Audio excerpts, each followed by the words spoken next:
شوندوش رينازي مرحبا هونازي مرحبا أنا شوندز مرحبا يورا شوندز مرحبا her وقت شما her ديم شما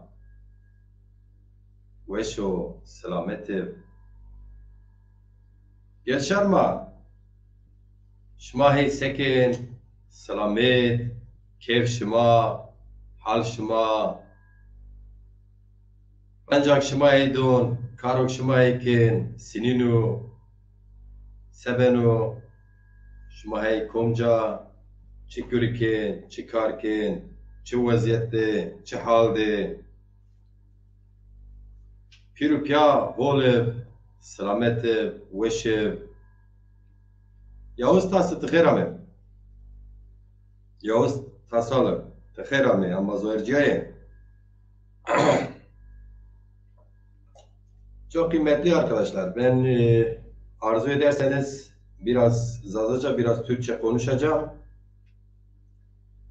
Bugün gerçekten hesapta olmayan bir durumla karşı karşıya kaldım. Aslında hesapta olmayandan ziyade hesapta olan şeylerdir. Yani o da şudur, gerek işte Zaza mücadelesinde olsun, gerek bütün özgürlük mücadelelerinde,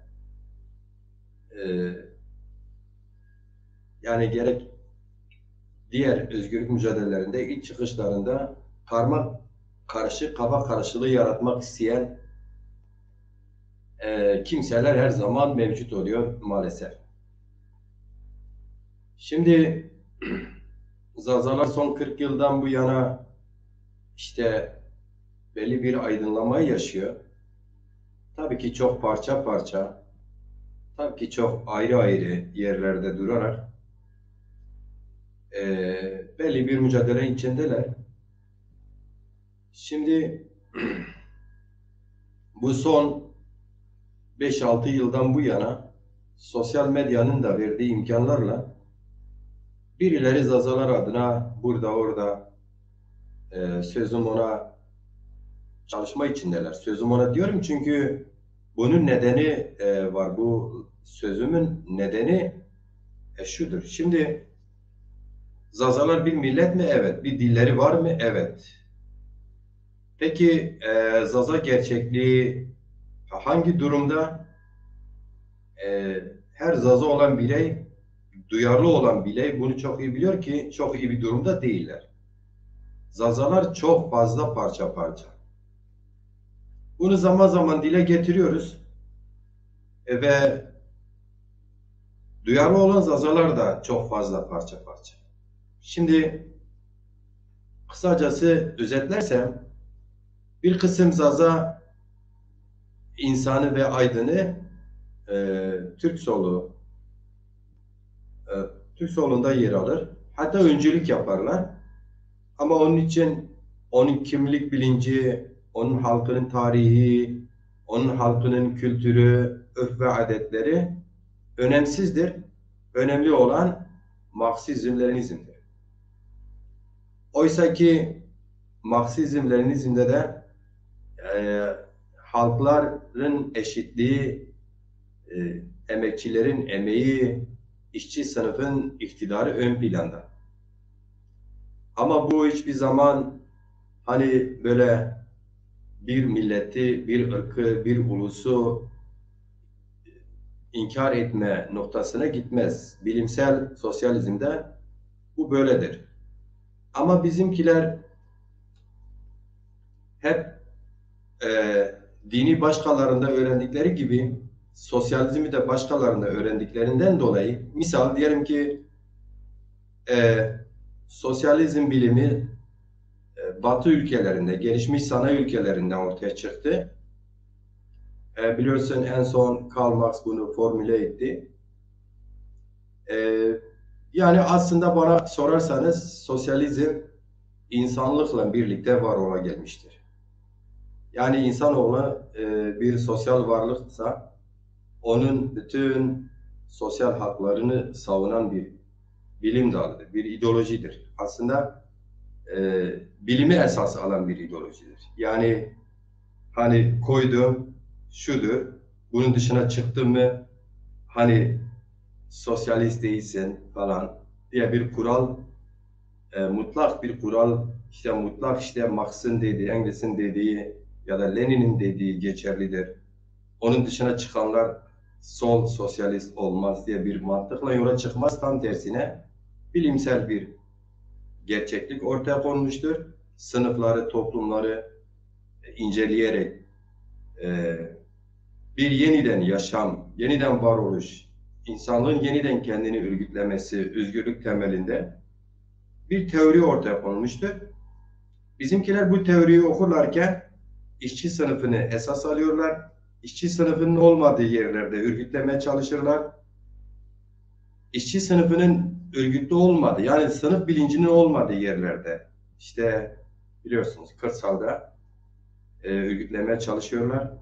Ve bu sosyalizm bilimini götürüp ta dağ başlarına kadar, yani okumaya bile, eğitimini bile tamamlamamış halka bunu taşımaya çalıştılar. Yaparlarken de tabii ki oradaki gerçekliği, halk gerçekliği, Zaza halk gerçeği ya da Kürt gerçekliği ya da Türk gerçekliği, halkların gerçekliğini, işte dini inanç gerçekliğini göz ardı ederler. Şimdi bir de biz atletik olarak parça parça ondan bundan kulak doymasıyla İslamiyet'i öğrenmişiz. Ve İslamiyet'in hukukunu, adaletini öne çıkarma yerine salt işte 5 vakit namaz kılıp, salt işte hacca gidip, salt hayrını hayretini vererek bir ibadet anlayışı bize dayatıldığı için, ya bize öyle öğretildiği için biz İslamiyet'i de maalesef onun e, o geniş ahengi, onun o insan merkezli e, insanlık tarafını maalesef önemsemiyoruz. E, Daha çok böyle dedim ya, yani günlük yaşamda namaz, niyaz, dua, hayır, hayrat, komşu hakkı vesaire bu tür e, az bilgili, yani etekli bilgilerle İslamiyet'i yorumlamaya çalışıyoruz. Bu sebeple gerçekten bu Zaza halk gerçeği ve diğer ezilenler halk gerçeği bu arada sıkışıp kalıyor. Bir tarafı çok uç noktada işte sosyalizm bilimini, yani henüz demokratikleşmeden sosyalizme atlıyor birden düşünsel olarak. Orada halk gerçeğinden kopuyor. Diğeri ise ibadet bölümünü yeterli görüyor. Çünkü okumuyor. Yani İslamiyet'i buradan mahalleden, camideki bir hocadan birkaç dersle öğrendiği kadarıyla, kavradığı kadarıyla sürdürüyor. Ve bu iki kesim de gerçekten bir yerde kendini inkar ediyor. Şimdi zaman zaman bu gerçekliği birkaç cümle de olsa yazıyoruz, bazıları tepki veriyor. Anlamadan tepki veriyorlar. Geçen gün bununla ilgili bir program açtım, konuştum. Yeniden o yazımla ilgili, kurduğum o cümlelerle ilgili açıklama yaptım uzun uzun. O açıklama eleştiri getiren, tepki gösteren birçoğu da izliyordu burada. Bugün baktım bir yerde biri canlı yayın açmış. Gerçekten ama namazdan, niyazdan, Allah, vallah, billah, tillah, işte zazacılık, şu bu bahsederken de adam maksadı dakala ilerledikçe anlaşılıyor. Benim kişiliğimi hedef alıyor. Beni hedef alıyor ve gerçekten ağır hakarette bulunuyor. Şimdi böyle bir Zaza gerçekliği var. Şimdi bu Zaza gerçekliğini çözümlemeden, bu Zaza gerçekliğini irdelemeden, bilimsel olarak Zaza gerçeğini ele almadan siz Zazalara öncülük yapamazsınız. Doğru dürüst bilimsel bir kadroyu oluşturmadan siz Zazalara öncülük yapamazsınız ve Zazaların kendi aralarındaki gerek mezhep ve gerek direkt diğer çelişkilerini çözümlemeden yol alamazsınız. Şimdi bu da gösteriyor ki beni suçlayan, hatta hakaret eden şahsı çok fazla suçlamıyorum. Sadece tabii ki sosyal medyada bu şahsın bana yönelik hakaretlerini iddia ettiklerini açıklık getirmek için, samimiyetini göstermek için böyle bir yayın açtım tekrardan. Meraklı arkadaşlar beklesin. Ben bu kişinin bugün yaptığı canlı yayında bana edilen hakaretleri ekrana vereceğim. Siz yorumlayın. Yani ben yorumlamayayım. Ben program açma maksadım şey değildi. Yani bu kişiyi karşı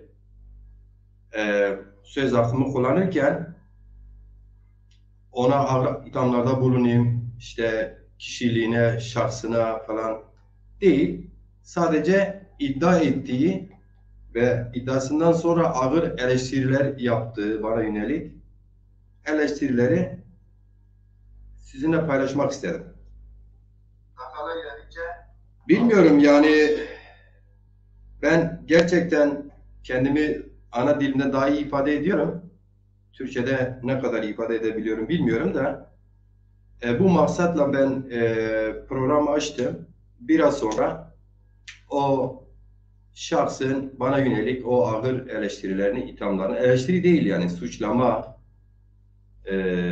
hatta teşhir etme amacı gerçekten biraz perde arkasını biliyorum. Yani perde arkasını şöyle algılıyorum. Şimdi biliyorsunuz yani dedim ya girişte 40 yıldan bu yana büyük bir emekle yoğrulmuş bir Zaza dil, edebiyat, kültür çalışması söz konusu iken bundan etkilenen bazı çevreler devlete, yani devletteyken tabii ki biz devleti ben burada yok saymıyorum. Kimi partilere, kimi şahıslara, kimi çevrelere yaralanmak için Zaza kimliğini de kullanıyor. Sözüm ona kullanıyor. Şimdi bu şahıs önce şöyle bir bilgi veriyor.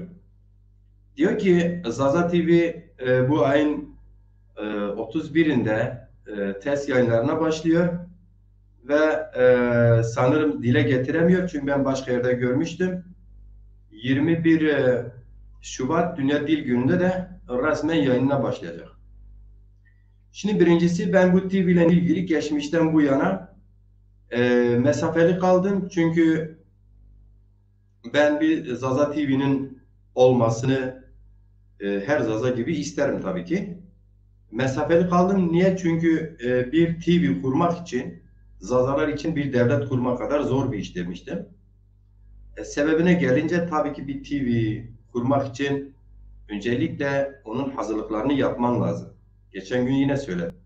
Bunun kadrosunu oluşturman lazım. Bunun programcılarını oluşturman lazım.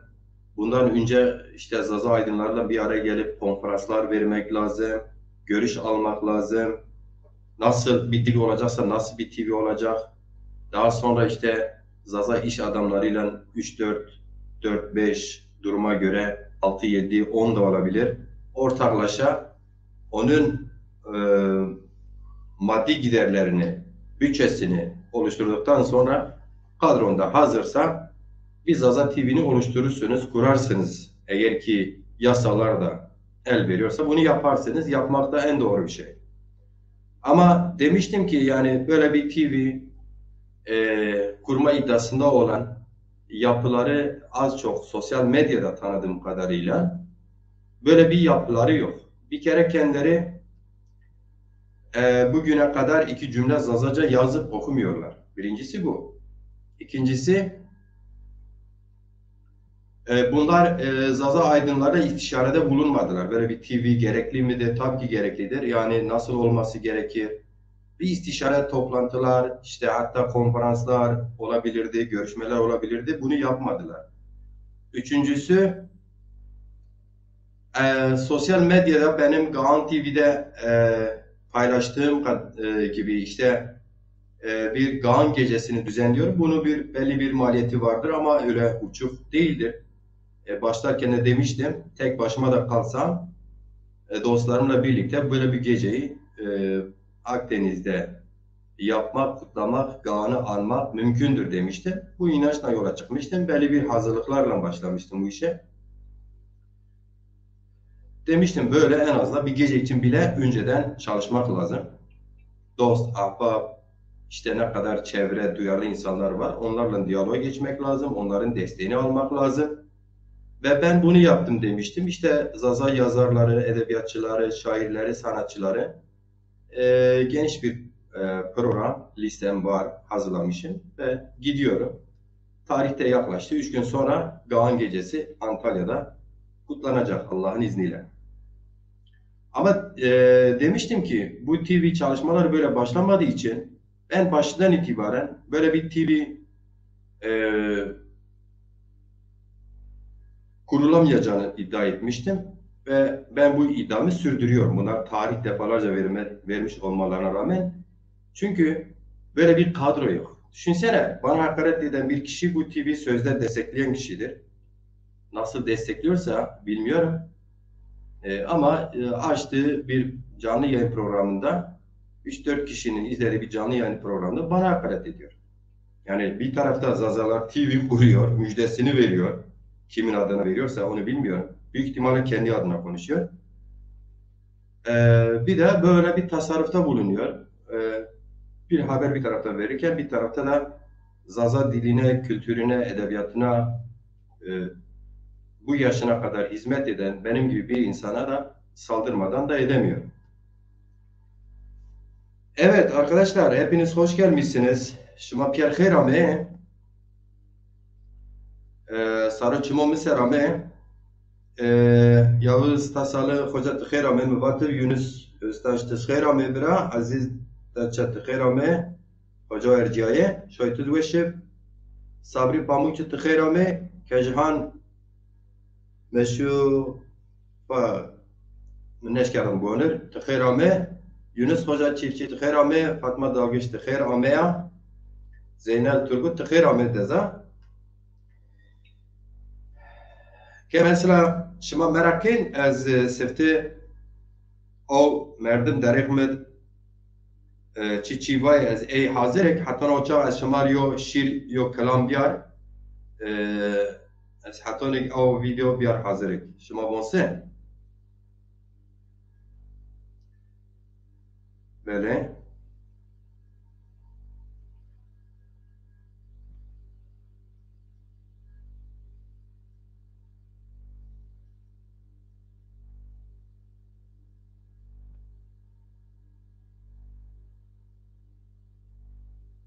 kendi şiirimi paylaşmadım ki. Dayı, cismi can u gane mittiya, ruh beden u şekli mittiya, takit cüyeyiş mittiya dayı, tibiya ez u ez biya ti, dayke me cane me. Tibiya ez u ez biya ti dayke mi cane mi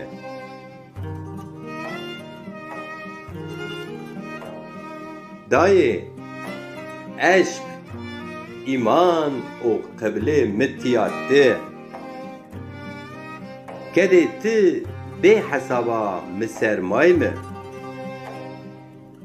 helaget ti wina dayı dünya mebna zergun azize azizana ti derd mire dermana ti dayı azize azizana ti derd mira dermana ti dayı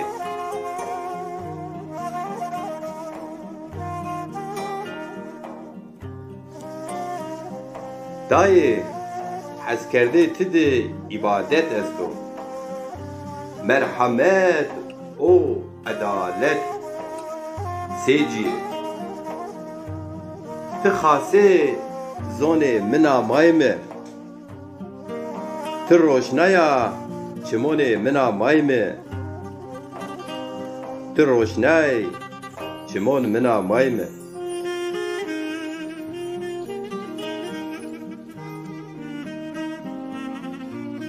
Dayı, ti zon, lev, çim, goş, haşt û desta.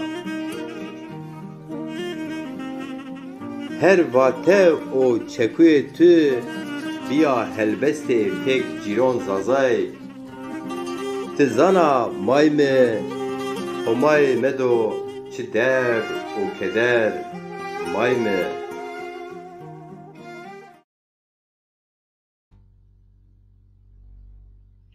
Moje medo çi derd û keder mayme. Moje emir de saat weş bid mayme. Moje bu vato sernişte tabii ki mayma pirûm piya sernişte yani. Herkes komuna şîr buonur. Av sego ser moje piyavone. Av semed azê ona kad pon bikiran bazê. Belê eza gerina o video şimar hazır kir. İnşallah av gani programa merdim ker. Hakaretonu ken. Yo beniz beka cevap bek xora bişarmi. Mecir telefon ker. Telefonu mecir mi messenger'a cirnuş cevapçı. Mecir messenger'a telefon ker. Niye ki ez boğaz sıratçı xaraba cer boğaz baş ambas. Hakikaten yarı goni programı siyer ker mi eşkiraz ker. Te tatmin ne bi yonski te tatmin bi tıkore mahsus me şey yona teni vonti divan. Karik mavona çe yona teni dompire. Çe yona teni hikmet piyerde işken ez muvaş story'e çi bikir hal bikir amanı merdem hakikaten cevap ne dame ez mecbur men ama ku mecbur değil ki cevap bednin. Mesela hani boniyot tane vaton hakaret bikir te beş kir xo bepay zaf holuci. Pavutiş xo sineyiş aynı vakti raşton sineyişa yani raşton sineyişa.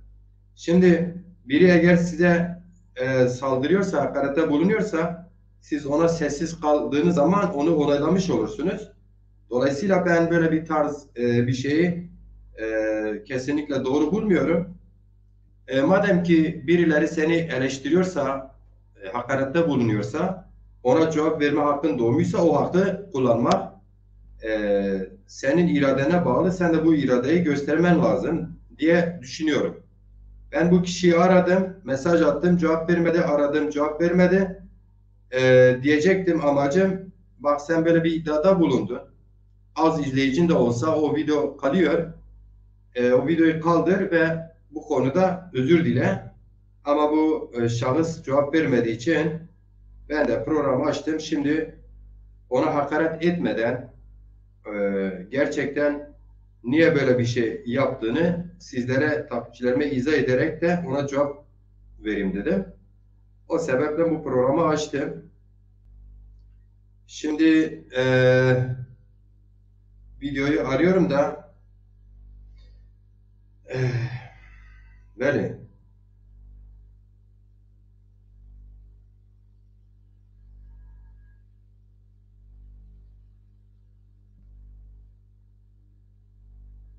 Ali Güneş tıkhera me Ali Güneş, Mahmut Kurtal Hoca tıkhera me birodelar, Şimon Sera me, Zeynep Turgut name tuvendim, video.com. Ene şahıs.com mesela, nameyi baş, nameyi zgalet me baş diye zaçikina, nameyi Abdullah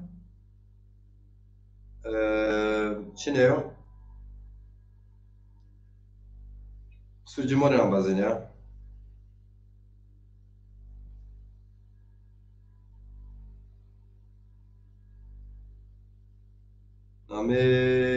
Nameyi Abdullah Yıldız. Eğer galet niyeyse Ezavinena bakıyorum göreceğim şimdi bulacağım kendisini. Evet, Abdullah Yıldız. Ee, Abdullah Yıldız.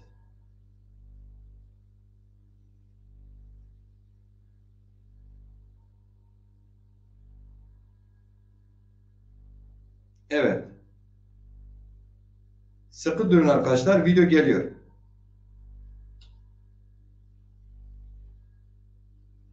Herkesin işini gücünü daim etsin. Rabbim herkesin yardımcısı olsun. Arkadaşlar, Ses geliyor mu? Zaza TV açılıyor. Ayın 31'inde Allah'ın izniyle Zaza TV yayın hayatına başlayacak. Buradan emeği geçen herkese sonsuz teşekkürler diyorum. Fırat abi hoş geldin. Hayırlı akşamlar. Boğla Mahalle Muhtarımız Fırat abi gelmiş. Hoş gelmiş, sabah gelmiş. Zaza TV yayın hayatına ayın 31'inde başlıyor. Allah'ın izniyle tüm dertlerimize derman olacak bir TV'miz geliyor. Herkese saygılar sunuyorum. İnşallah yayın hayatımız ayın 31'inde değişiyor. Zaza TV bundan sonra bol bol seyredeceğiz ve dilimizi daima seyredeceğiz. Aydın Yalçın hoş geldin. Hayırlı akşamlar diliyorum. Sonsuz teşekkürler iletiyorum. Allah herkesin yardımcısı olsun. Arkadaşlar kusura bakmayın, bir haftadır malum bir ameliyat oldum. Ondan dolayı yayına geçemedim. Bir haftalık aradan sonra tekrar yayın hayatına geldim. Herkese teşekkür ediyorum. Allah herkesin yardımcısı olsun. Buradan belirtmek istiyorum arkadaşlar. Macir Ciron diye bir zat var. Antalya'da bir gece düzenliyor. O geceye de Zaza yani demiş ki Zaza'na destek vermemiş, demiş ki Allah razı olsun Fırat'ım. Vallahi çeneden ameliyat oldum içeride. İyiyim çok şükür. Macir Ciro demiş ki Zaza'ların namazı kabul olmuyormuş. Ulan Macir Ciro sen kimsin be? Zazalar alet ediyorsun. Sen namazımızdan niyazımıza kadar önce git kendin bir usul abdesti al da namaz kılmayı öğren. Bizler Zaza'yız Allah'a şükür. Elhamdülillah Müslümanız da. Sen git kendi çöplüğünde öt. Evet. Şimdi arkadaşlar devam ediyor. Bu arkadaş ne diyor? Macir Ciran diye bir zat çıkmış diyor ortaya. Diyormuş ki Zazaların namazı kabul olmuyor.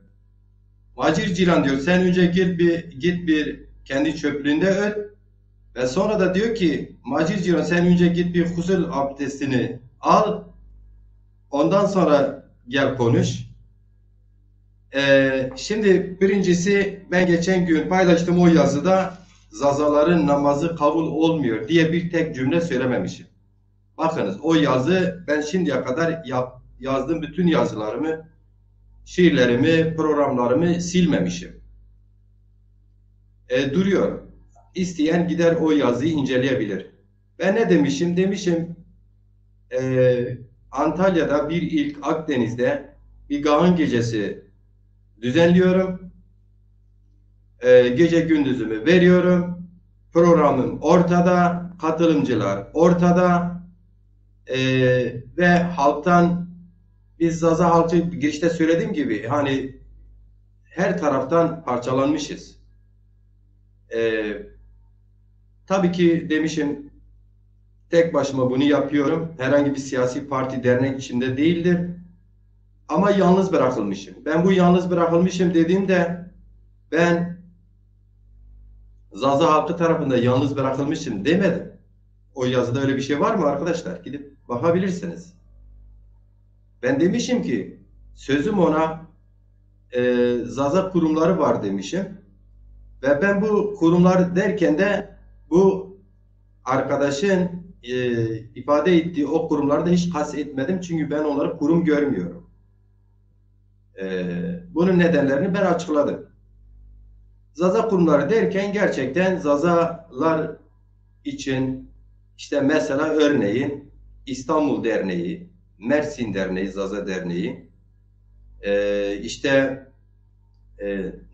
bazı eksikleriyle birlikte işte Diyarbakır Derneği, Bingöl Derneği. Yani böyle gerçekten amacı kültürümüze, dilimize, edebiyatımıza hizmet olan dernekleri kastettim. Ve biliyorsunuz Azaların bir de siyasi partisi var. Ben kurumları kastederken bunları kastettim. Ve yine kurumları kastederken yayın evleri var, onları kastettim. Böyle bir eleştirim oldu, sistemim oldu. Demişim ki ya zaten destek vermiyorlar. Üzerime de yazıp işte destekleriz, doğru bir yoldasın. Bunlardan herhangi birisi bir cümle yazmamış. Hatta ve demişim ki bunların şu an birçoğu burada orada pes ediyorlar birbirleriyle, bu iş başarmazsa, sönük giderse, fiyasko olursa daha güzel olur. Bunun derdindeler demişim. Ve böylelerin demişim namazları da niyazları da Allah katında kabul olmaz bak. Böylelerin demişim. Şimdi böyleler yani Zazaların ismi böyleler mi oldu? Yani ben kurumları kastederek böylelerin demişim. Ee, evet. Şimdi bu arkadaş bunu aldı. O gün zaten yazına altına da yine böyle yorumlarda bulunmuştu. Yanlış, eksik anladığını düşünerek cevap yazdı. Ama maksatlı olduğu ortaya çıktı. Canlı yayın açtım. O arkadaş, bu Abdullah Yıldız, o günkü canlı yayında yine burada izliyordu. Ve yine ikna olmamış. Bence ikna olmamış diye değil. Birilerinin hesabına, sözüm ona, kendine bir alan açmaya çalışıyor. Ve bugün de yayın açmış, konuşmuş 3-4 kişiye. Daha sonra da şimdi baksanız 3-4 kişi de daha sonra demek ki beğeni atmış. Olur. İnsan akrabası olur, beğeni atar. Yandaşı olur, beğeni atar. Yani sen birine beğeni atarsan illa onun bütün görüşlerini benimsiyorsun ya da kabul ediyorsun ya da işte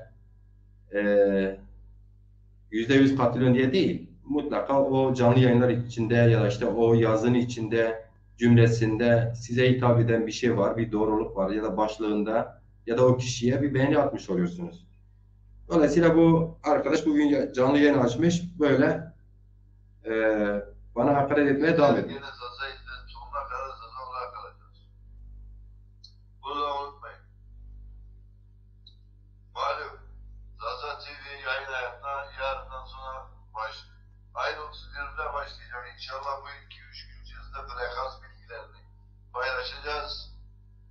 Herkes frekansları televizyonlara yükledikten sonra ayın 31'inde yayın hayatımıza başlıyoruz. Buradan yani Şimdi bu arkadaş Yayın TV'nin frekanslarını açıklayacak. Şimdi birincisi benim gibi Türkçesi düzgün değil. İkincisi öncelikle şunu söyleyeyim, ameliyat olmuşum diyor. Çok çok geçmiş olsun. Allah şifalar versin. İkincisi bir Zaza TV, bir kurumun frekansını böyle yapıda bir arkadaş açıklayacaksa siz o Zaza TV'nin haline artık kurulsa da siz bakın. Arkadaşım, şimdi Zaza TV kuracaksın. Ben sana diyorum ki kadron yok. Sen kendin ne Zazaca ne başka bir dil doğru dürüst konuşamıyorsun. Kimdir senin bu Zaza TV'ye açıp böyle benim gibi diksiyonu bozuk bir Türkçeyle yayın yapacaksan açma daha iyidir. Kimi kandırıyorsun sen? Yani açabilsen bile açma daha iyidir. Yani alıp inşallah bir en azından deneme yayına girer de o konuda gerçekten çok samimi insanlar destek vermiş. Yani maddi manevi olarak destek vermiş. Bari yani onların emeği boşa gitmez. En azından derler ya biz iyi niyetten destek verdik ama bak işte bir test yayına girmiş. İşte adı Zaza olan bir TV, dili de hangi dil olacak henüz belli değil. Çünkü kadrosu yok. Ben çok iyi biliyorum kadrosu yok. Kadro olabilecek insanları da ötekileştiriyorlar zaten. Dolayısıyla zaten şeydir yani samimi bir proje değil yani. Samimi bir proje olmadığı için kadrosuz bir TV olur mu hiç? Zaza TV'nin kurulmasına vesile olan başkanlarıma, selam ve saygılarımı yolluyorum. Halim Korkut hoş geldin, safa geldin. Herkese sonsuz teşekkürler sunuyorum.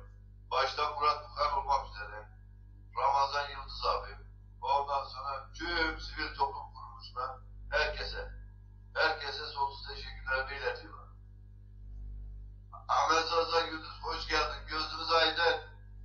Televizyon açılıyor. Macir Ciro köpeği çatlasın, patlasın.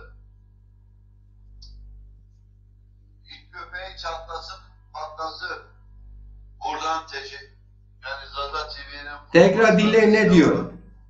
başkanlarıma ve herkese selam ve saygılarımı yolluyorum. Halim Korkut hoş geldin, safa geldin. Herkese sonsuz teşekkürler sunuyorum. Başta Murat Bukan olmak üzere, Ramazan Yıldız abi, ondan sonra tüm sivil toplum kuruluşuna, herkese sonsuz teşekkürlerimi iletiyorum. Ahmet Zaza Gündüz hoş geldin, gözümüz aydın. Televizyon açılıyor. Macir Ciro köpeği çatlasın, patlasın. İşte bize ve genel başkanımıza aleyhine konuşan çapulcular, sıkı durun, geliyoruz. Bizler Zaza'yız ve sonuna kadar Zaza olarak kalacağız. Çapulcular, biz genel başkanımızı kimseye yedirmeyiz. İl başkanlarımızı kimseye yedirmeyiz. Zaza Dil Kültür Dernekleri bizimdir. Senin değil, sen önce git. Seni Dezapar'dan kovdular, sen HDP'ye geçtin. HDP'den kovdular, başka yer arıyorsun. Sen bizim kapıda köpek bile olamazsın Zaza. Olamazsın, Macirci ol. Bunu unutma. Bizler Zaza'yız da sonuna kadar.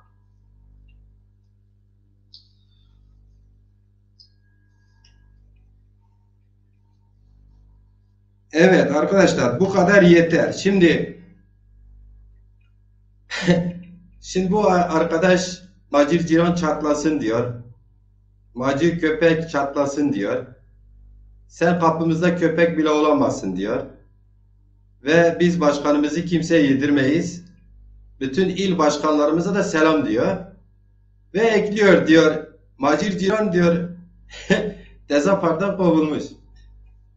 Şimdi bu kadar zavallı, bu kadar insan, bu kadar mı cahil olur? Bir kere derneklerin il başkanları olmaz. Eğer hani siz diyorsunuz ya biz derneğiz. Kağıt üzerinde dernekler sözde. İl başkanları olmaz. Derneklerin dernek başkanı olur. İldeki dernek başkanları olur. Yani böyle bir ciddi söylüyorum. Bu işte eğer bu Zaza TV kurmak isteyen mutlaka samimi insanlar var. Ben bir şey demiyorum. Başta da söyledim. Samimilerse bu kişi eğer onlara bağlı çalışıyorsa, yalakalının biri değilse, yalakalıcılık yapmıyorsa, yani onların kapısında hani o bana dediği şeyde olmak istemiyorsa arasınlar, desinler ki sen kimin adına kime hakaret ediyor. Sen TV kuruyorsan kur arkadaşım. Kimse senin TV'ne karşı değil ki. Yani şimdi öyle Zaza gerçeğine öyle bir oynanmış, eleştiri hakkını kullandığı zaman adamlar hakaret kabul ediyor. Eleştiri hakaret kabul ettikleri için ve saldırıya geçiyorlar. Hakarete bulunuyorlar. Bakınız. Burada şu an 22 arkadaş izliyor beni. Hepinizi tek tek saygı ve sevgiyle karşılıyorum. Anlıyorum. Ben Macir Ciron, Allah bir, ben de birim. Benim siyasi partim yok, derneğim yok. Tekrar ediyorum. Allah bir, ben birim ve tekim. Benim siyasi partim yok ve benim derneğim de yok. Ama benim halkım var, halkım. Ben tek başımayım. Bakın tek başına da yaşıyorum. Bakınız düne kadar 3-4 gününe geçen haftaya kadar bir bisikletim vardı. Onu da geziyordum. Kimseden korkmuyorum. Allah'tan başka kimseye de boyun eğmem. Sizin eğer ki beni köpek görüyorsunuz, gelin nerede istiyorsanız orada bu köpek dediğiniz insan karşınıza çıkmaya hazırdır. Sizin gücünüz varsa gerçekten gelin, o zaman bilek görüşelim mi dersiniz, tartışmaya mı dersiniz, Hangi dilde anlıyorsanız o dilden gelin, ben tek başımayım. Ama böyle daha geçen gün yeni ameliyat olmuşum diyorsun. Yine şifalar diliyorum. Ve biraz iyileştikten sonra yayın açıyorsun. Ya açtığın yayında sözde Zazalara müjde veriyorsun. Frankans vereceksin. Yakında Zaza TV kurulacak diyorsun. Arkasında tek amacı Zazalara hizmet, Zaza diline ve kültürüne hizmet etmek olan bir insana köpek muamelesi yapıyorsun. Köpek olduğunu iddia ediyorsun. E, Vesaire. Arkadaşlar bakınız, ben gene de gerçekten, şimdi siz kendinizi benim yerime koyun. Şimdi belki birileri bunu izler, der ki ya bunu muhatap alma, o kimdir ki muhatap almışsın cevap veriyorsun diyebilirsiniz. Ama arkadaşım, bu kişiyi ben ne tanıyorum, ne ediyorum, ne beraber yedim içtiğim vardır, ne konuştuğum vardır, beni bilmiyor, etmiyor. Bu kimin hesabına çalışıyor, bana böyle saldırıyor? Şimdi bu birilerinin hesabına çalışıyor ya birilerine yalakalık yapıyor. Ve o birileri demek ki bana karşı dolular. O birileri demek ki bana karşı kin dolular. Kendileri az çok gücümü de biliyorlar. Zaza kamuoyunda yaptığım hizmetleri de biliyorlar. Direkt beni muhatap alarak saldırıya geçme yerine böylelerini kullanıyorlar. Ben şimdi böylelerini kullanıyorlar diye ben sessiz mi kalayım? Ben kendimi savunmayayım mı yani? Var mı öyle bir dünya?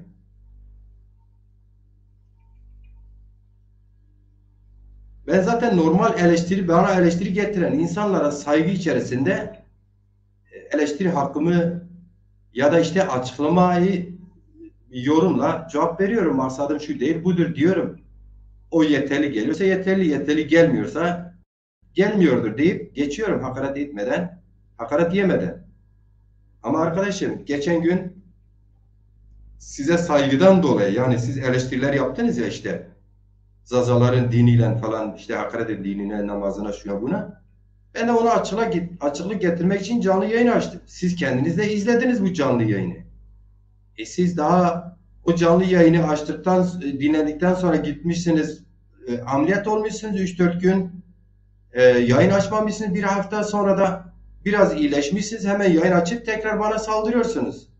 Bu neyin nesidir? Yani bu kişi beni tanımıyor, etmiyor, benimle ortaklık yapmamış, ortak herhangi bir işte görev almamış, herhangi bir yerde etkili biri değil. Nereden çıktı sen o zaman?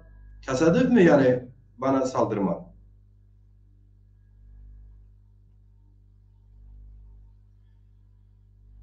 Evet. Gerçekten hani çok bu konuda belki değmez de böylelerine, ama bir yerde artık yine kendi soğukkanlımı koruyarak cevap vermem gerektiğini düşünüyorum. Hakikaten ben bu kişiyi de, bana bildirimleri gelmiyor, yani izlemiyorum. Beni bilen, tanıyan, saygı duyan, seven insanlar bugün üst üste bu videoyu bana attılar Messenger'de. Ben de şok oldum, yani dedim bu neyin nesidir? Aradım, yazdım önce bu kişiye. Bana dönüş yapmadı. Sonra aradım. Gene dönüş yapmadı. Ben de dedim ki madem ki böyle, söz hakkımı kullanayım diye yayın açtım.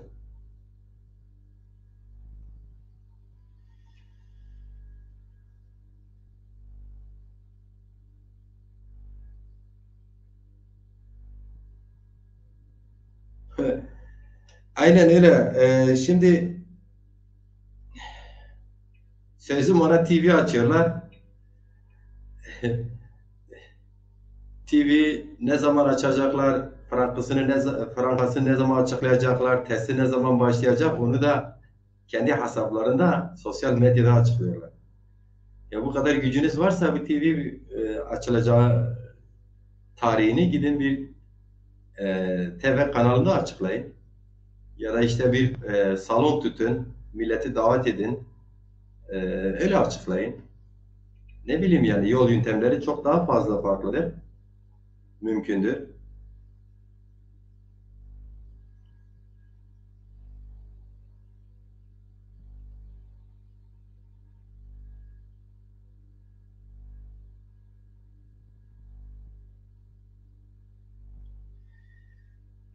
Ee, Selamlar, saygılar benden. Ali Serdar, sen bu yorumu yazarken herhalde bu kişinin canlı yayında söylediklerini duymadan yazdın.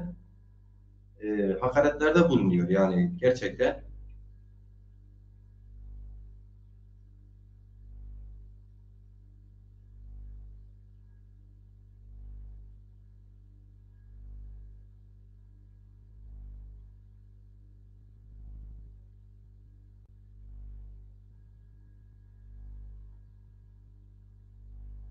Evet, dayıları maalesef böyle. Eleştiri ne olduğunu bilmeyen küfür eder. Evet, aynen öyle. Dayıları bu heloncu yiyen. Hayır Allah heloncu onu.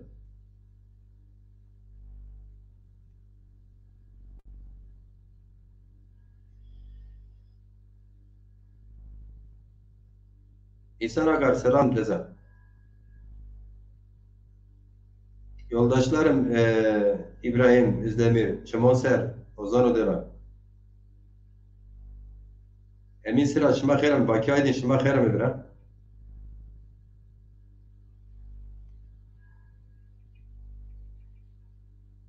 Evet, bakınız ben de cevap hakkımı kullandım, hakaret etmeden kullandım.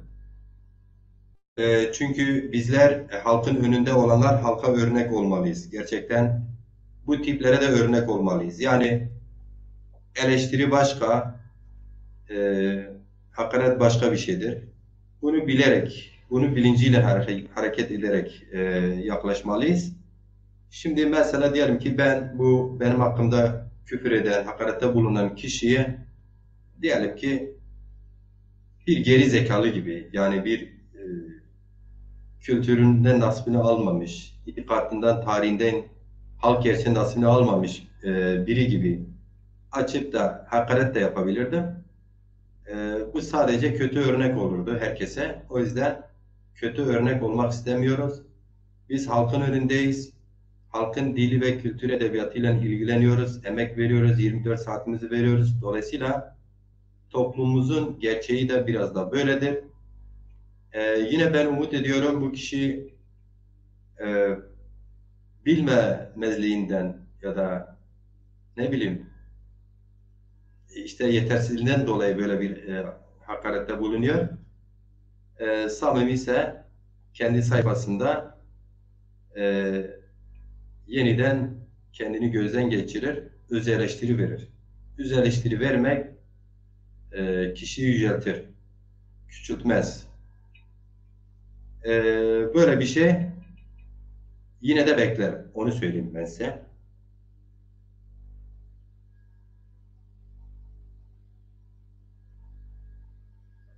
Salih Kına Dezat, ben teşekkür ederim sizlere. Tekrar ediyorum. Halkın dili, kültürü, edebiyatı adına konuşan, hatta siyaset yapan her kim olursa olsun mutlaka halka iyi örnek olmalı. Öncülük yapmak, öncülüğe soyunmak öyle kolay bir iş değildir.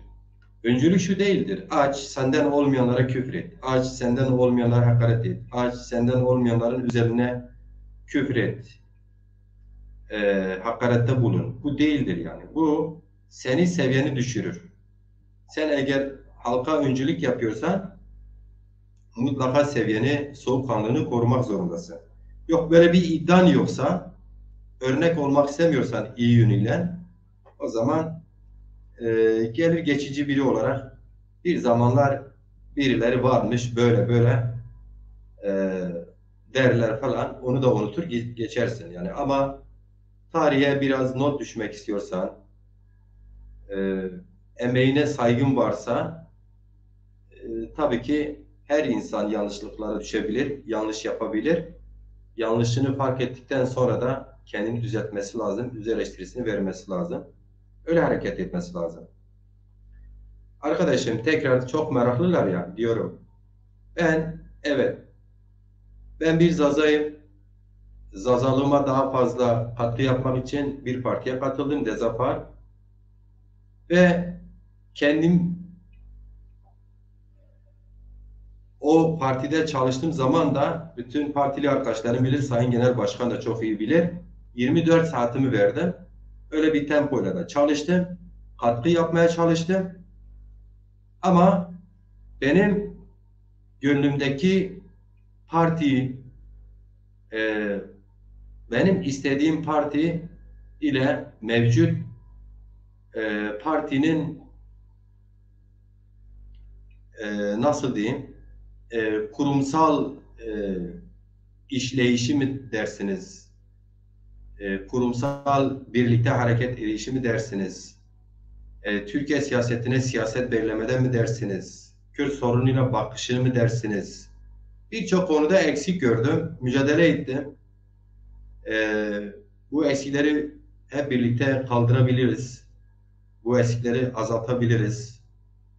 Bunun için işte kamp ise kamp, tartışmaysa tartışma, toplantıysa toplantı, açıklamaysa açıklama, ilgi ise ilgilenme. Bütün bunların, yani bu sorunların aşılacağını söyledim. Samimi söyleyeyim, ben Sayın Genel Başkan'la hemen hemen 3-4 daha arkadaşla biraz yalnız kaldık, öyle diyeyim yani. Şimdi ben Dezapar'la samimi olarak yollarımı ayırırken şunu esas alarak ayırdım. Belki bir örnek olur. Belki hani bir numune olur. Çok istekli, çok çalışan, bir an önce işlerin daha iyi yürümesi için çabalayan, fedakarlıkta da kendini geride tutmayan, maddi manevi olarak bu partinin büyümesi için çabalayan bir arkadaşı niye kaybettik diye belki bazıları öz eleştiri verir, daha da toparlanır. Zaza Partisi hareketi bir ders çıkarırlar. Böyle bir ayrılışın söz konusu oldu. Ama fikrim ve zikrim Dezapar'ın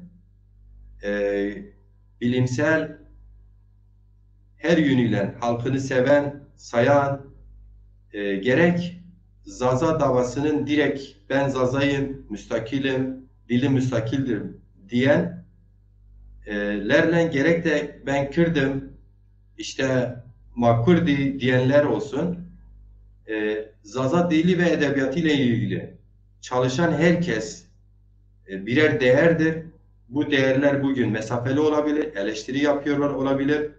Hepsini kapsamalıyız noktasında benim perspektifim böyle genişti. Ben bu genişlik maalesef burada yeteri görmedim. Çünkü dediğim gibi yani Sayın Genel Başkan ve ismini edemeyeceğim çok saygıdeğer diğer arkadaşlar ellerinde geleni yapıyorlar.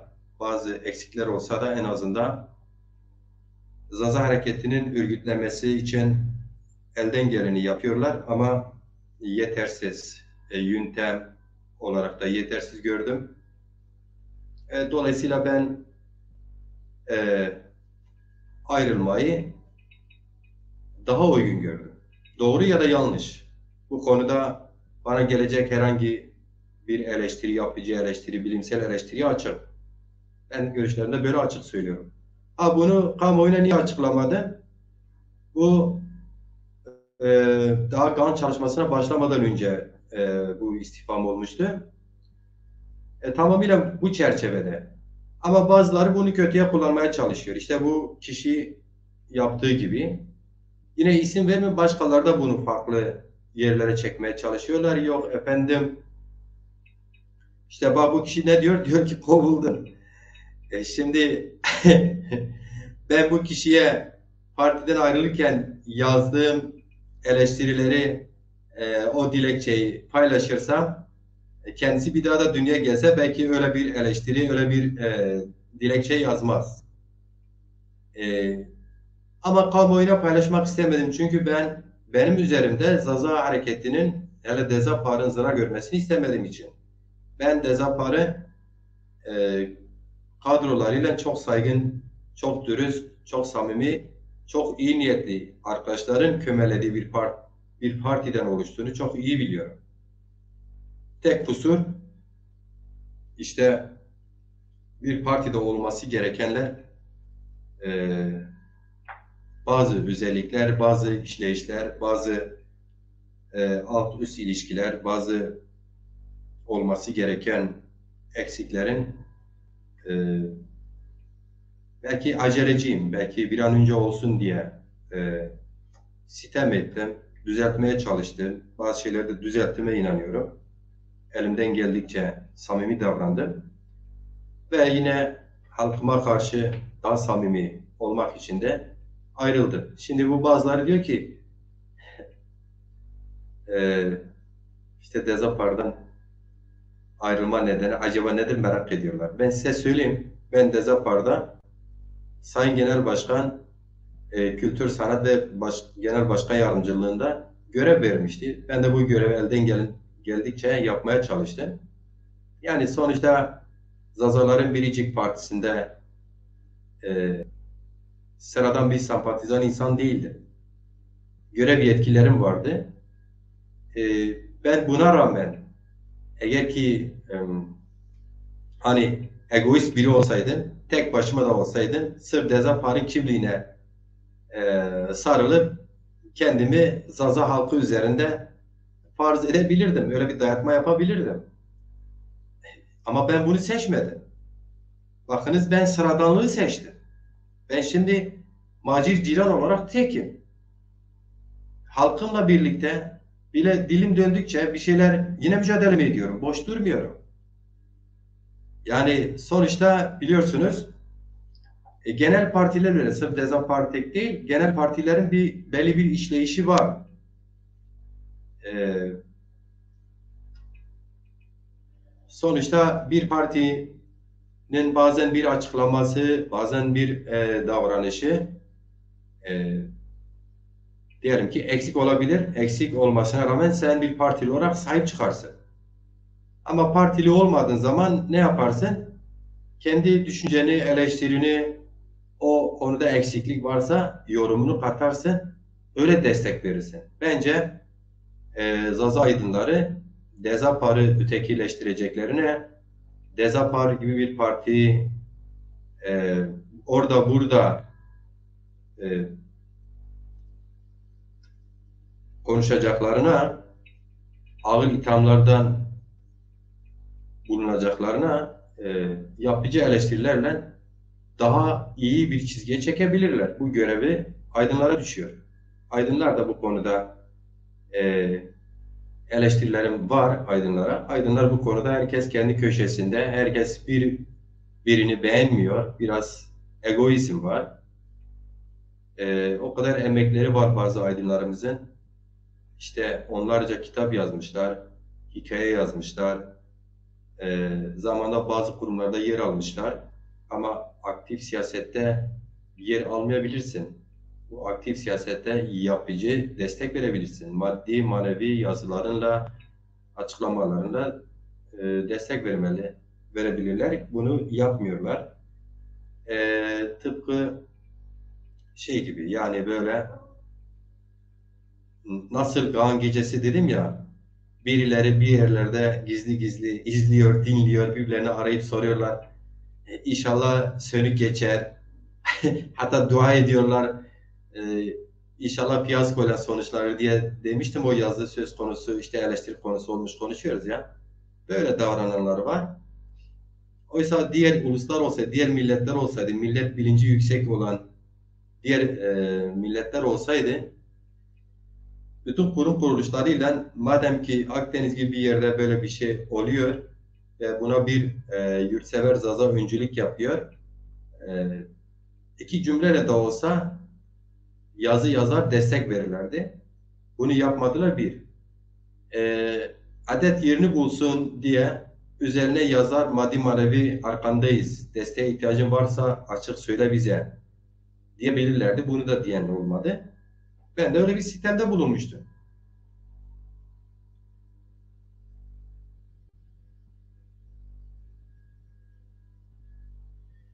Ya İhsan Akar Deza, şimdi o videoyu bir tekrar daha izletir misin? İzleteyim de yani bu şimdi o küfürleri her izlediğinde tekrar tekrar yaşıyorsun. E, bilmiyorum Deza yani istersen şimdi izletsem ne çıkar? Bir şey çıkmaz ki. Absaladin tıkhera mı? Şuma mesela mı? Şuma hol inşallah.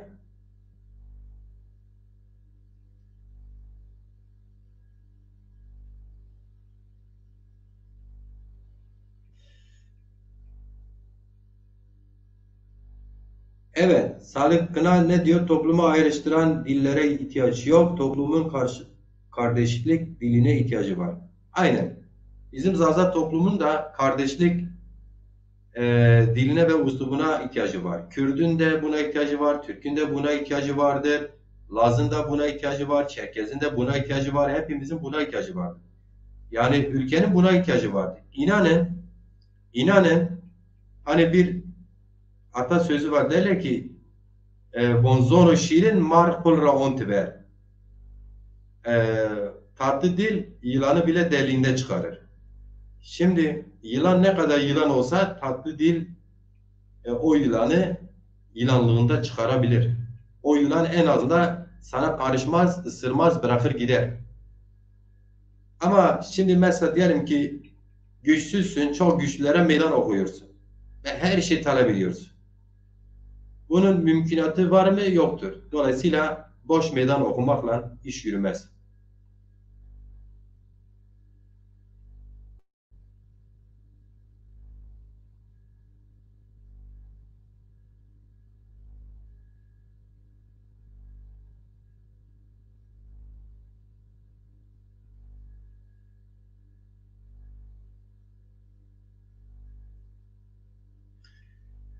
Evet, Murat Özçelik deza semini yorum ke zaf berhudari huvazına. Şimdi o şahıs Zaza davasını güttüğünü zannetmem. Bence Zaza davasını güden biri zaten Zazalara hakaret etmez. O kişi artık kime yaranmak istiyor, kimin adına konuşuyor biraz da belli ediyor. Çünkü Zaza TV yakında kuruluyor, frakansını vereceğiz diyor.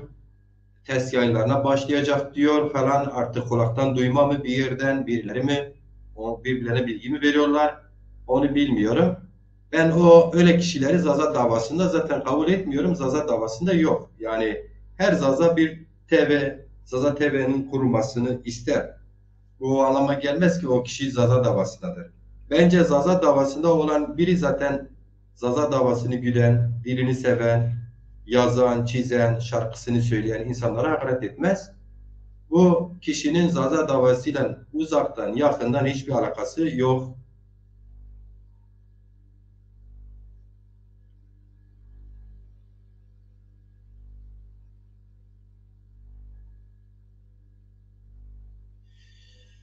İnşallah Baki arkadaş, inşallah bu videoyu izler, kendine ders çıkarır.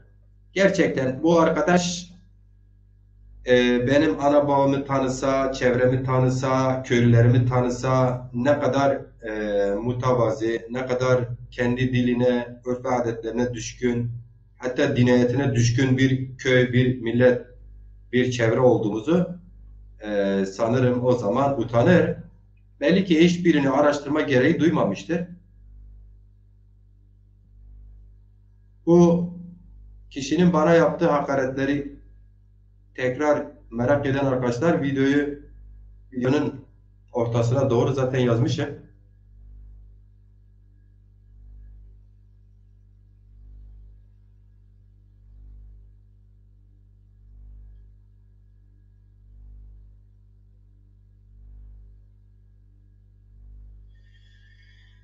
Sidare Demir zaten biz yıllardır ben diyorum ki şimdi bu kişi niye bana kusuyor? Birileri bu kişiyi dolduruyorlar, dolduruşa getirmişler. Şimdi bu adını bile anmak istemediğim bu bazıları işte dernek adına ortaya çıkanlar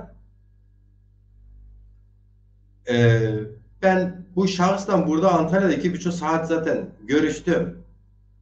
Bunlar Dikkat edin, bunlara takılanlar hepsi bakıyorsun özünde Zaza diline, kültürüne yasak getiren, asimilasyonuna neden olan yapılarla arkadaşlar alıp veriyorlar. Bunların Zaza davasıyla bir alakaları yok.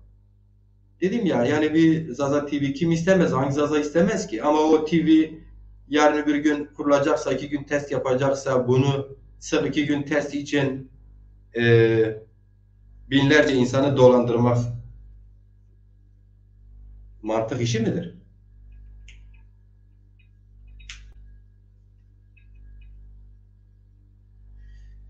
Evet arkadaşlar, inan ki yaklaşık 1 saattir konuşuyorum. Keşke sizlerden birileri link isteseydi. Sizin de görüşünüzü tabii ki yazıyorsunuz. Burada da paylaşabilirsiniz görüşlerinizi. Ben size link atabilirdim. Ama bence bu kadar yeterli benden taraf. Ben uslubumu bozmuyorum. Ben bana yakışanı söylerim. Ben eğer ki birileri Zazalar adına ortaya çıkıyorlarsa, adı dernek ne olursa olsun, şanı dernek mi olur, parti olur, her neyse, onlara yapıcı eleştirilerimi getirmeye devam ederim. Bu da bir görevdir. Bence Zazalarda en eksik olan şey de budur. Çünkü Zazalar birbirlerini eleştirmesini bilmiyorlar, hakaret etmesini eleştiri zannederler, öyle kabul ederler, öyle biliyorlar. Bu da yanlıştır. Son olarak şunu söyleyeyim.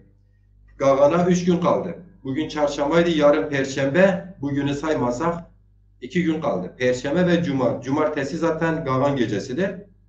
Bütün program her şeyle tamamdır. Dün de söyledim. Beklediği bir maddi destek gelmedi. Ben başlarken de beni yakından tanıyan arkadaşlar çok iyi bilir.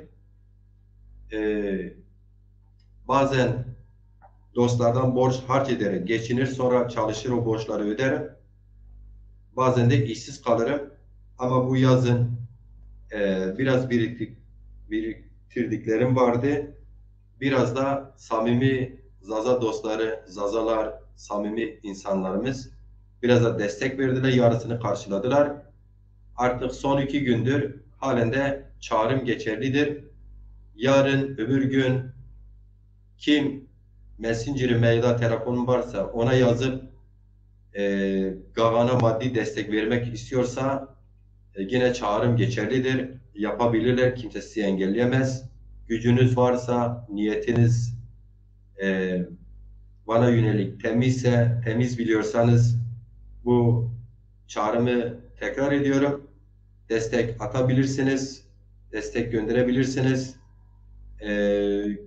Farz edelim ki göndermediniz. Bu gece yine de dün de söyledim, yine gider, tamamlanır.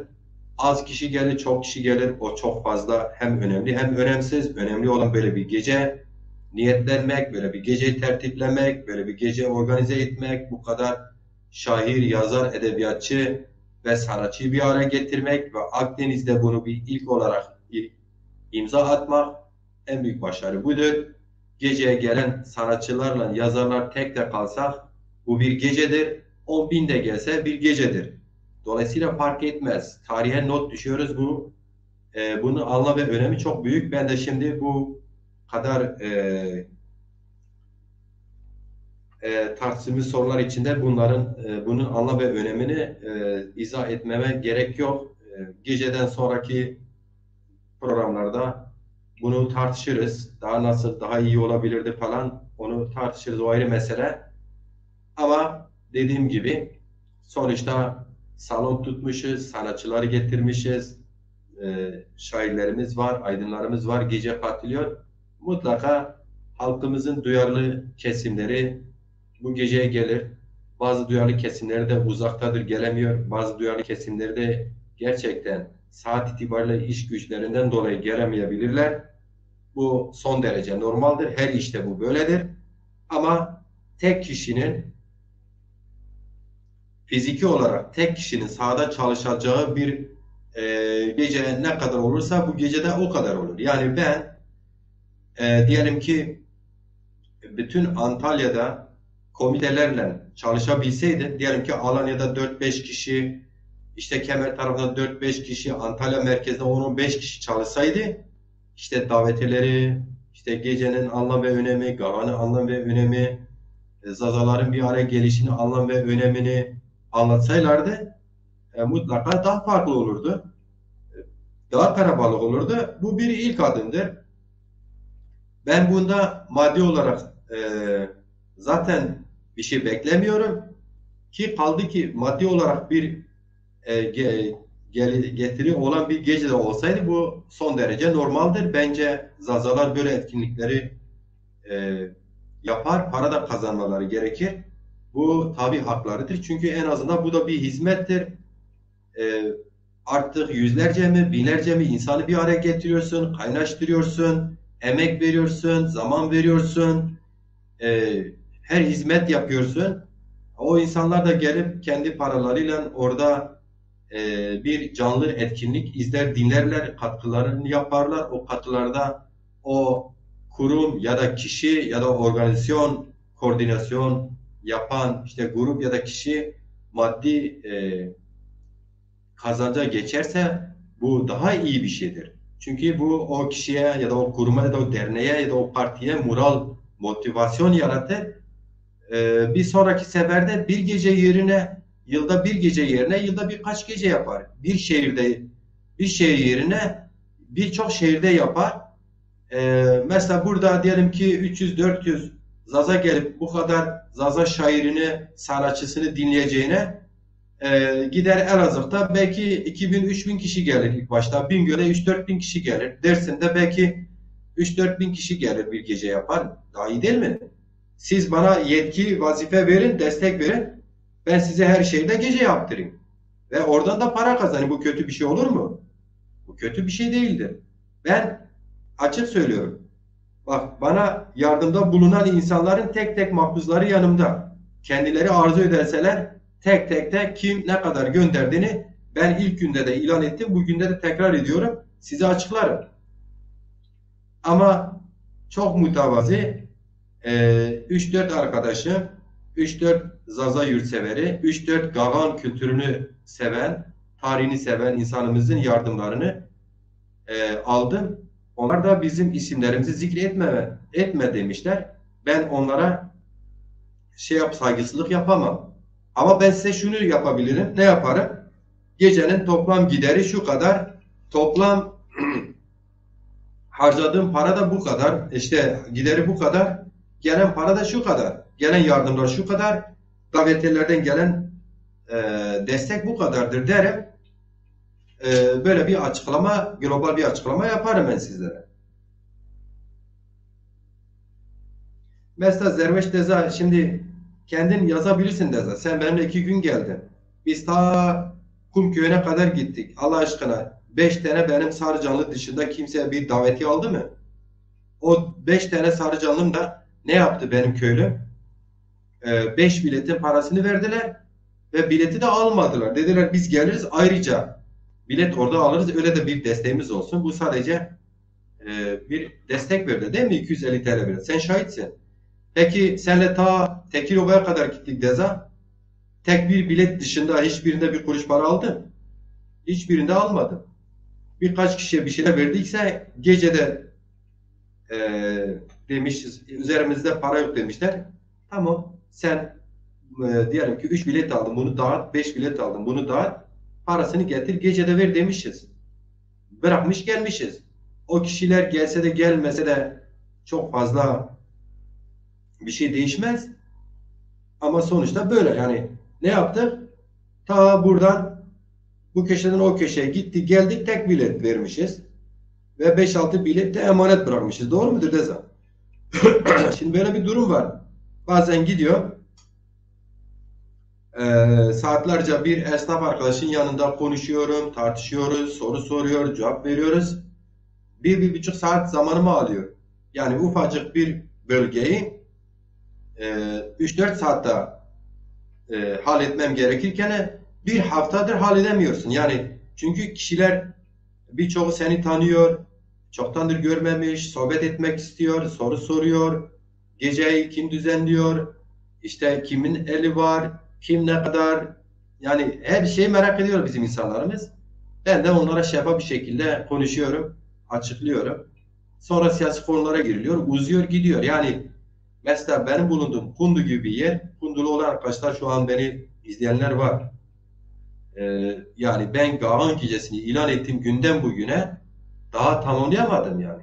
Birçoğuna daha gidemedim. Çünkü niye gittiğim arkadaşlar, esnaf arkadaşlar hem önceden tanıyorlar hem meraklarını sual ediyorlar. Ben de cevap veriyorum. Uzuyor, uzuyor, uzuyor. Öyle e, uzuyor yani.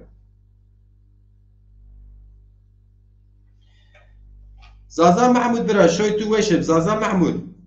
Zaza Mahmud ti çoğulu giret. Deza bu yo çoğulu gizma yara yo nişteme galet pom kerd. Zaza Mahmud Hozar Erciye. Hakikaten mesela mavrik Zaza Mahmudati az ona yo böyle şöyle açıklama da yapayım. Şimdi bazı arkadaşlar beni aradılar. Dediler ki ya Macit Ziron biz yıllardır seni takip ediyoruz. Senin hayranlarıyız falan böyle diyenler oldu yani. İşte sen bizi niye gece çağırmamışsın falan. Emin olun samimi söylüyorum arkadaşlar. Bu gecenin kadrosu bu yıl çok fazladır. Ben bu yayını açmadan önce geceye katılacak olan aydınlarımızla görüntülü sohbet ettik. Yani canlı değil görüntülü sohbet ettik. Ben onlara tek tek şu programı açıkladım. Dedim ki herkesin kaç dakika gecede yer alacağı, neler konuşulacağı falan konusunda anlaştık, sözleştik. Çünkü kadrom çoktur. Bakınız 5 tane şair var. Her birisi de aydın, kitapları var. Ben her birisine 20 dakika vermişim. Hatta aydınımızın birine 15 dakika vermişim. Şimdi kadro zaten fazla. Bir de ayrıca kendim sahne alıyorum. Spikerliğini yapıyorum. Sonuculuğunu yapacağım. Ayrıca iki sanatçı grubumuz var. Musa Baki Dersim'den. Bir de Yakup Koçak grubuyla birlikte Bingöl'den. Bir de tiyatro grubu var. Şimdi bu kadar kadrosu fazla olan bir gece daha başka hangisini çağırabilirdi? Yani burada bir art niyet var mı arkadaşım? Ben başka hangisini çağırabilirdim ki? Çağırsaydım yani sırf o kadar masraf edip gelip de bu kadar uzak bir yerde sırf gece izlemek için gelecekse şimdi de çağırıyorum. Hepiniz davetlisiniz. Gelin buyurunuz.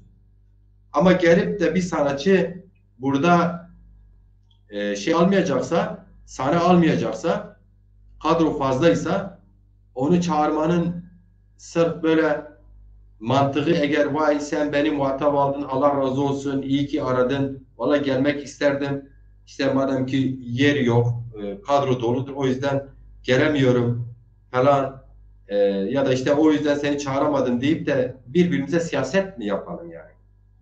Birbirimizi kandıralım mı arkadaşlar?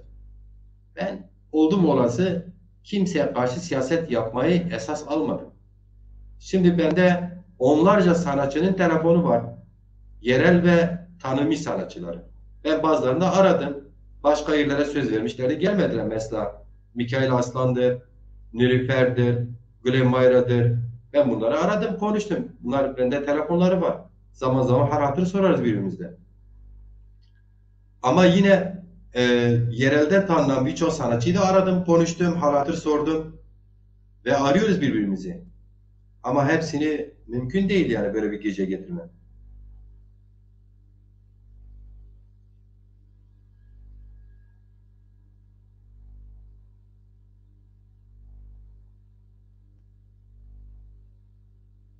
Evet, merak aynı zamanda ilgidir.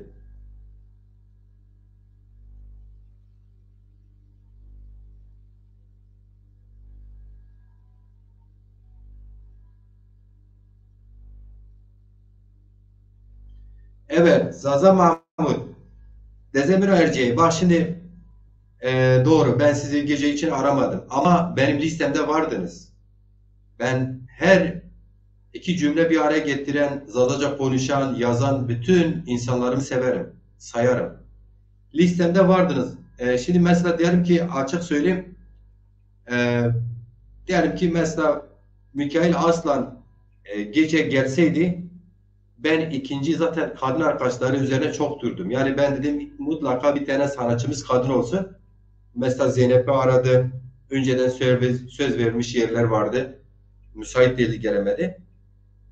Bir kadın bir de erkek zaten planımda vardı. Ama o olmasa şu, olmasa şu, sırayla böyle hep, inanın ki hepiniz listemde vardınız.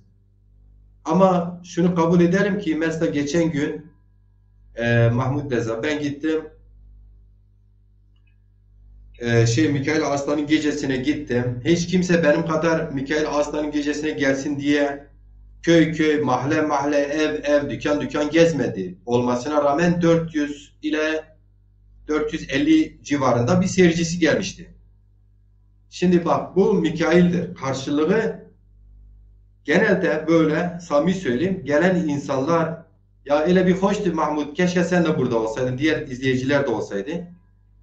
Arkadaşım 3,5 saat Mikail arada verdi 15 dakika. Yine kimse sandalyesine kalkmadı, kimse pıt pıt etmedi, tartışmadı.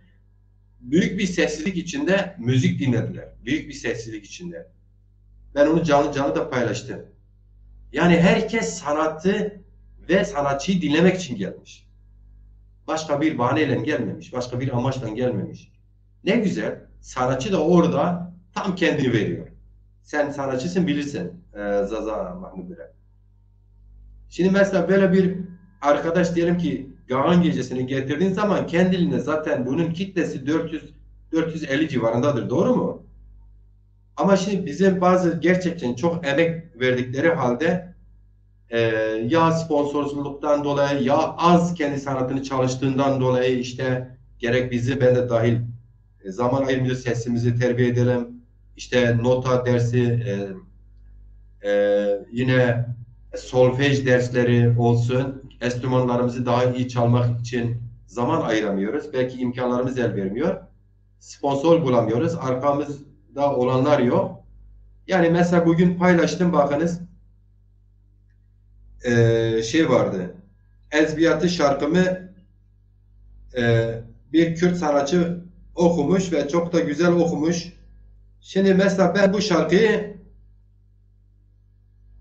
ben kendim de okuyabilirdim ama sponsorum yoktu. Zamanım yoktu, maddi imkanlarım yoktu. Okumadım. 2 yıl önce çağrı yaptım, dedim. Bu tarzı okuyabilen herhangi bir insanımız okuyabilir. O arkadaş geçen sene talep etti. Ben okuyayım dedi. Ben de onay verdim. Dedim ki sadece benim tek isteğim olsun. Eser kime, müziği kime ait olduğunu onu açıklarsınız şeyde. 6 aydır beraber çalışıyor. Telefonlarla çalışıyoruz karşılıklı. Eseri bitirdik. Ve eser bugün kendi sayfasında, o arkadaş YouTube sayfasında paylaştı mesela. Bak mesela size izleteyim. Belki de izlemişsiniz. Bana göre çok da güzel aranje yaptılar, çalıştılar.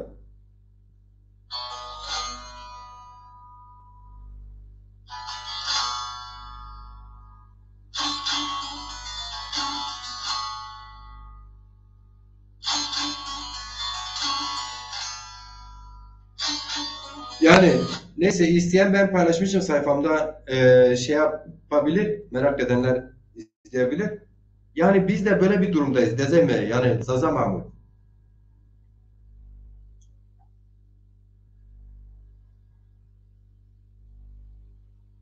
Evet, mesela Fatma Dalgıç arkadaş ne diyor? Bu ilk Gavan gecesi Gavanlarda gelecek Gavanlarda daha büyük, daha çok sanatçımızla, yazarımızla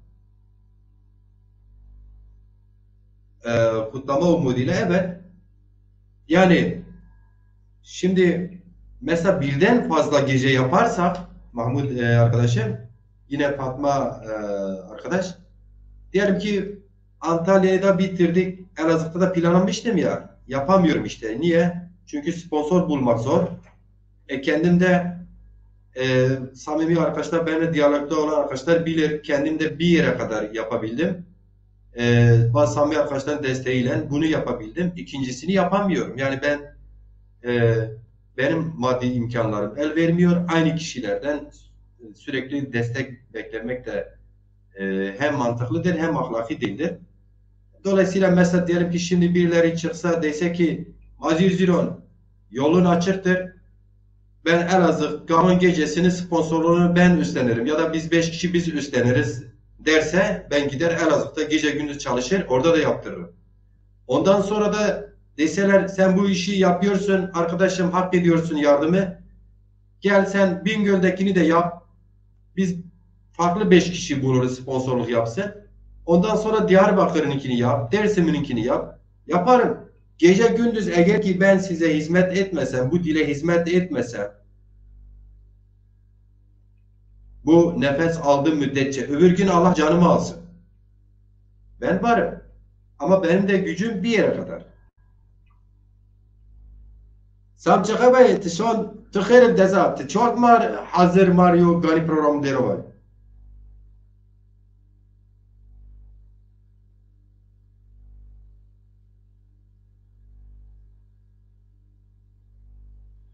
Mahmut Kurtal yoldaş ne diyor? Keko sen yola devam. İnşallah bir dahaki geceye arkandayız. İşte böyle. Böyle bak böyle açık yüreklilikle ilk günden ilan eden arkadaşlar samimiyle ben biliyorum. Bir de özelden yazıp arkadaşım işte senin yaptığın çalışmalar doğrudur. Olması gereken çalışmalardır. Biz uzakız ya da orada değiliz. Bu imkanlarımız yok. Maddi zamanımız yok. Maddi imkanlarımız var. Biz destek verelim, sen yapalım. Özelden yazanlar oldu. Ve desteklerini de gönderdiler. Sağ olsunlar, var olsunlar. Evet, tekrar da diyorum. Yani Antalya'daki Gağın Gecesi sonuca doğru gidiyor. Bugünü saymazsak son 2 günündeyiz. Cumartesi biraz işte salon saati problemi olduğu için burada Türkiye saatiyle saat 16'da başlıyor. Akşam 19 ile 20 yani 4 saat, 3,5 ile 4 saat arasında bir gecemiz olacak. Gecenin kadrosu tamam. Maddi imkanları gerçekten tamam değil. Ama bu dakikadan sonra hiçbir destek de gelmese Macit Ciron bir ay sonra daha Mayıs'a kadar da çalışmamız yok, iş yok. 3 ay eskiden olduğu gibi dost arkadaşlarında borç edip geçinse de bu gece artık oluyor. Bunun müjdesini rahatlıkla verebilirim. Zaten başlarken de böyle bir müjde vermiştim. Çünkü ben samimi insanların çıkacağını inanıyordum, biliyordum. Ve 3-4 samimi insan da çıktı. Bu işin yarısını karşıladı. Diğer yarısını da eğer ki geceye karabalık gelip de o davetlileri alıp da o diğer yarısı oradan gecede çıkarsa çıkar çıkmasa ben şimdiye kadar şunu da açık söyleyeyim yaklaşık 9 TL'mi koymuşum kendi paramdan. Diğerleri 3-4 ay geçirmek için ayırmıştım. Onları hepsini de koysam bu gece olacak bu iş bitmiştir.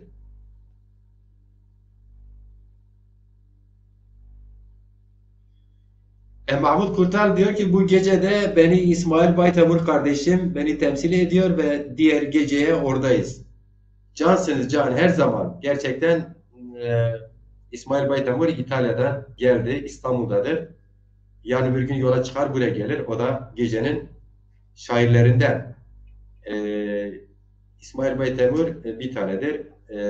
Bu konuda tanıdığımdan beri her konuda özverili bir arkadaştır. Geliyor gecede 3-4 tane şiirini de o da okuyor. Şeref veriyor. Tabii ki sizin selamınızı getirmiştir Sayın Mahmut Portal arkadaş. Bugün bir kere konuştuk. Sizin sıcak selamlarını getirmiştir.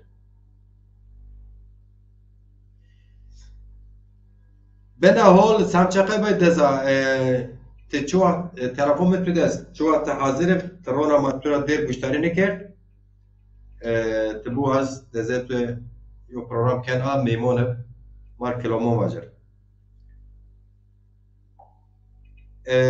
etiyad yo anıkmar çira serken YouTube'a serken nameyi Rusça nuştu ama az Rusça zaten zona ama nuşteyi mefhum neked.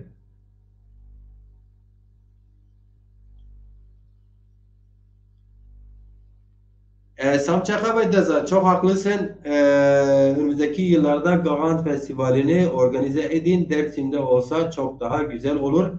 Evet, tabii ki ben isterdim işte Zazaların ana merkezi, coğrafik olan ana merkezi Elazığ'da böyle bir gece olsun ki ben 6 ay önce duyurmuştum. Antalya ve Elazığ'da olacak. Şimdi tabii ben tek olduğum için tek e, işte maddi imkanı olan bir arkadaş olmadığım için iki yer bana ağır geldi. Halen de şunu söyleyeyim Samçaka ve Deza. Hani olur ya sürprizler olur ya hani derler ya yürür ya. Şimdi diyelim ki ben Radyo Akdeniz'e de bu gecenin tarihini ve reklamını vermişim. Radyo Akdeniz'i dinleyenler olursa, duyarlarsa, karabalık olsa, insanlar burada bu geceden artı bir kendi masrafından fazla para çıkarsa, ben bu şimdiden ilan ediyorum. Ben bir hafta içinde Elazığ'a giderim, oradaki çalışmalara başlarım.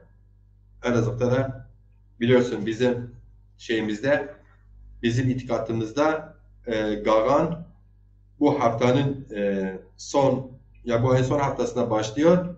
Bizim hesabımıza göre Çile'nin 13'üne kadar devam ediyor. Dolayısıyla Elazığ'da da yapmak mümkün. Ondan sonraki yıllarda kar topu gibi büyür, büyür, büyür. Hani mesela diyelim şimdi bu gece gelen aydınlarımız olsun, insanlarımız olsun, izleyenler olsun. Bu gecenin başarısızlığı için burada orada dedim ya dua edenler olsun. Gördüler ki bu iş oluyor. Her şeye rağmen oldu. Ondan sonra onlar da bir kendilerini inşallah gözden geçirir, öz eleştiri verirler. Bir sonraki çalışmalarda onlar da düşünsenize. Mesela diyelim ki birkaç tane Zaza Derneği var, ciddi dernek. Onlar kendi sayfalarında paylaşsalardı işte Gahun Gecesi var. İşte Antalya'da yakınlarını arasalardı burada Antalya'da olanları gidin o gece mutlaka destek verin, maddi manevi destek verin deselerdi. Daha gümür gümür gelmez miydi? Yani burada yücelen kim olurdu? Zaza dili ve kültürü Gahan olurdu. Macir Ciran değil ki.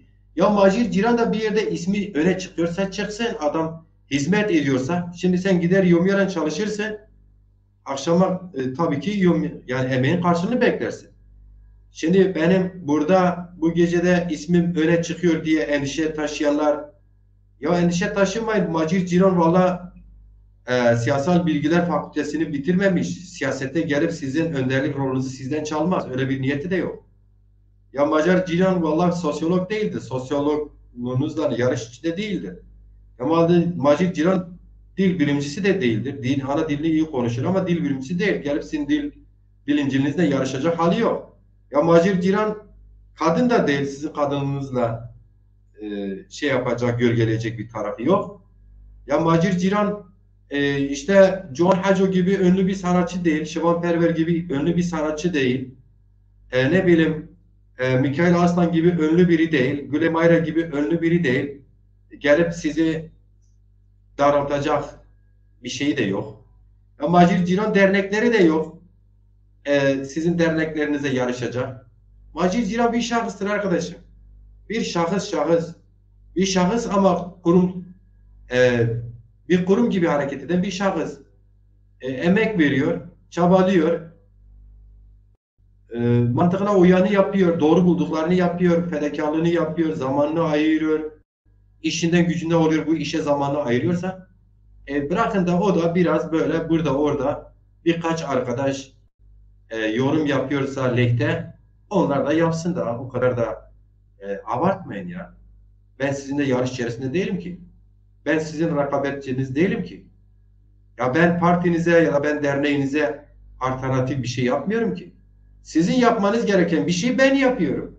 Esas sizin yapmanız gereken bir şey ben yapıyorum diye. Ya siz niye o zaman e, kendi görevinizi yapmıyorsunuz?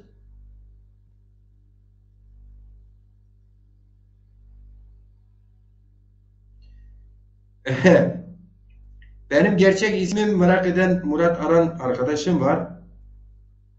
Murat Aran arkadaş. Ben mesela benli senli konuşmuyorum. Benim gerçek ismim Ali'dir.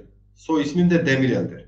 Ama benim gerçek ismim sırf benden değil. Benim Sarcan çok büyük bir yer, beldedir. Onun nüfusu kadar da Almanya'da yaşayanlar var. Antalya'da yaşayanlar var. İstanbul'da yaşayanlar var. Mersin'de yaşayanlar var. Elazığ'da bir mahalle Sarcanlı var. Kocaman bir mahalle. Bingöl'de var. Onlarda da öğrenebilirdiniz. Burada söz konusu mesele olan isim değil. Ben Macir Ciran olarak sanat yaparken bu isimle, yani ben gerçekten bu isim taktığımda bunun nedeni var. Murat, sana açıklayayım. Ben aslen Bingöllüyüm, dede tarafında. Biz Bingöllüyüz, Bekran aşiretiz. Belki sizinle akraba bile çıkabiliriz. Geniş bir aşiretti dedem tarafı. E, Daha sonra bir sebeple Sarcan'a gelmiş kalmış. Yine kendi dedkanesiyle evlenmiş ama onu da getirmiş Sarcan'a, orada kalmış. Sarcan da köklü bir köydür. Kendi bölgesinde 7-9 tane köyle eskiden kavga eden bir köydü toprakları için, yaylaları için. Sarıcanlar biraz böyle kendilerini soylu mu görürler, ne dersin diye de bize Macir diyorlardı. Bize Macir diyorlardı. Şimdi aslında Sarıcanlar bize Macir demelerinin nedeni şey değildi. Yani ötekileştirme değildi. Çünkü köy artık büyümüştü. Mesela Bekran, Hellan, Remman, işte Hamzan, Diabon, Mallon, böyle isimler artık link var ya, ayak yani link olmuşlardı. Karabalık köyde. Bize de nasıl tarif ederler? Birileri köye gelip benim dedemi sorsa, babamı sorsa, amcamı sorsa, diğer amcamı sorsa kim? Diyelim ki Musa diyor. Köyde 100 tane Musa var. Diyelim ki Hasan diyor. 100 Hasan var. Diyelim ki Mehmet. Hangi Mehmet? Buradan yola çıkarak köylüler e, mesela ki Hasan Musa, yani normal namı o gerçek ede çoliga mame ki Hasan Musa're. Bunun yerine Hasan Macir demişler. Bu macirlik oradan bana şey miras kaldı deza. Ve bu ben de şöyle bir çağrışım yaptım. Bazıları artık böyle imalı olarak da siz macirsiniz diyorlardı. Biraz hissettiriyorlardı ya deza. Ben de buna bir eleştiri yaklaşım olarak macirim ama cironum. Yani macira. Tamam kabul ker macira ama ciron şımaya yani. O manada ben bu işte yazarlık ismimi, şairlik ismimi falan bu ismi kullanıyorum. Yani siz bana Macir Ciran olarak hitap edebilirsiniz, devam edebilirsiniz. Murat Aran Deza. Burada sıkıntı yok. Ama samimi bir insan. Madem ki gerçek ismin nedir dedin ya, ben de onu size izah ettim Deza. Evet, şimdi Ali Mahmutoğlu diyor ki Macir Sarcanlı. Deza Macir Sarcanlı yerine Macir Sarconiç. Macir Sarcan diyoruz. O kız teşkin var. Böyle. Ben aslında yayını kapatacağım. Emin Sıraj ne diyor? Bizim gibi insanların yani demek istiyor ki reklama ihtiyacı yok. Evet yok. Ne reklamı? Bizim pazarımız mı var? Yani şimdi mesela Kaan gecesini eğer düzenleyip para kazanma aracı olsaydı bence çok iyi olurdu. Bütün zazalar her köyde, her şehirde, her ilçede Zazan gecesini düzenlerdi. Çünkü niye? Getirisi olurdu. Keşke öyle bir şey olsun. Getirisi olsaydı zaten belki bu meydanı kimse Macit Ciran'a bırakmazdı. Ben fedakarlık yapıyorum.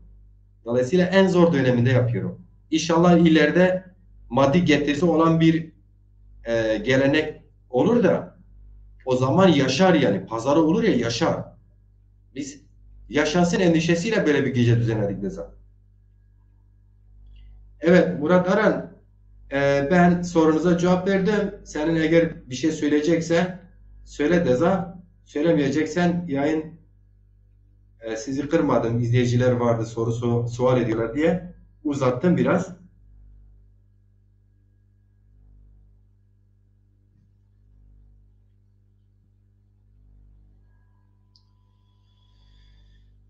Ali Mahmudoğlu tehmayı çanke de zaten İstanbul'da.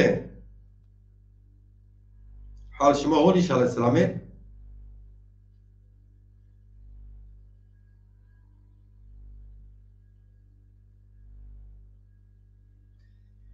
Evet Fatma arkadaş beni gerçekten yapıcı eleştirsinler. Ben boynum yapıcı eleştiriler karşı kıldan incedir. Ama benim üzerimde kendini var etmek isteyenler var ya, bugün videoda gösterdiğim gibi Murat Arandeza. Sana rica ederim belki izlemişsen, eğer izlememişsen bu Abdullah Yıldız'ı belki tanıyorsun çünkü o da Bingöllüdür. Ya arkadaşım de ki senin bu Macit Ciran'da ne alıp vermediğin yok var. Ha ben yazı yazmışım orada da ortadadır. Dinimize, imanımıza, itikadımıza bir hakaret bir şey paylaşmadığım halde bu arkadaşlar geçen gün söz konusu problem yaptılar o paylaşımı. Bugün de canlı yayın açarak bana hakaret ederek devam ediyor. Ben yayını o yüzden açtım. Sen yayını baştan izlersen ben onun hakaretlerini videosunu alıp burada açık yüreklilikle insanlarla paylaştım. Fatma Dalgıç diyor ki Kaan Gecesi'ni canlı izleyebiliyor muyuz? Fatma eğer ki ben spiker olmasaydım yani gecenin organizatörü olmasaydım kendi cebimde canlı yayın yapardım. Kendi cebimde yapardım, izletirdim. Bilmiyorum öyle arkadaşlar yapabilirler mi? Onu yarın bir gün netleştiririm. Başka arkadaşlar kendi hesaplarında yapabilirler. Şimdi ben orada aynı zamanda şey yapıyorum. Yani gecenin misafirlerini karşılarım, sahneye çağırırım. Dolayısıyla ben yapamıyorum.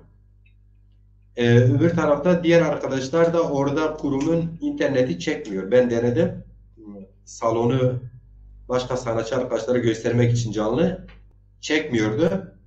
O günlerde de belki fark ettiniz benim internetim bitmişti. Cep interneti olan arkadaşlar canlı yayın yapabilir evet. Ama ben yapamıyorum. Ama profesyonel video kaydediciyi tutmuşum. O işe de 1600 TL para ayırmışım. Yarısını da vermişim. Onlar kaydediyor. Daha sonra da bu gecenin kaydını parça parça hangi sanatçı kaç şey okumuş o parçalayarak bana teslim edecektir. O yüzden parasının yarısını vermedim. Böyle bir anlaşmam oldu yani. Anlaşma yaptım bir video profesyonel kaydediciye. Yani bu öyle bir çare aramaya çalıştım. Evet, sonra izleyebilirsiniz. Dediğim gibi video kaydedici var. Gece 3,5 ile 4 saat sürecek. Öyle geniş bir video şey yapamayız belki ama ben o yüzden videocuya şöyle anlaştım.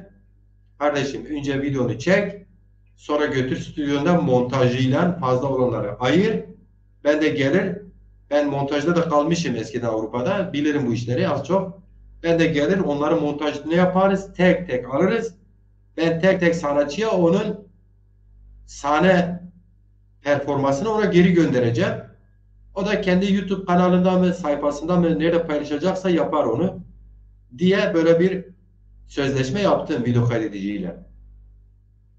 Schon tu duas ambas, ions ambas, ions umbas, Dicle Soleil. Xerame, ez program kaydına.